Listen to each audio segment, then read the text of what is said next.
Trumpets. దీన్ని Roche హషన్నా అంటారండి. Roche హషన్నా అనేది ఇంకో పేరు దానికి.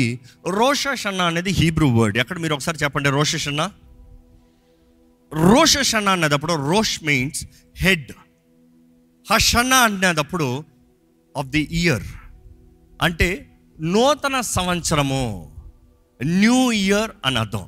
అందుకనే జూయిష్ న్యూ ఇయర్ చూస్తే it will be there. Jewish new year starts with Rosh Hashanah. Rosh హషన్నాతో స్టార్ట్ చేస్తారు. వారు యూద రబాయిస్, యూదులు తోరా నుండి ముందు నుండి పాటించేది, నమ్మేది ఏంటంటే దేవుడు సృష్టిని చేసింది కూడా అక్కడే అంటారు. వారు నమ్మేదంటే ఎందుకు ఆ ప్రారంభం అంటారంటే దేవుడు సృష్టిని ప్రారంభించింది కూడా ఆ Rosh Hashanah, the head of the year, అక్కడ ప్రారంభించాడు. సో అందుకని యూదుల న్యూ ఇయర్ మామూలుగా అక్కడ నుండి ఉంటుంది. They start from there and it goes all the way. ఎందుకంటే మనుషుడు చేయబడతాము, సృష్టి అంతా అదే ప్రారంభంలో వచ్చింది కాబట్టి అక్కడ నుండి సంవత్సరం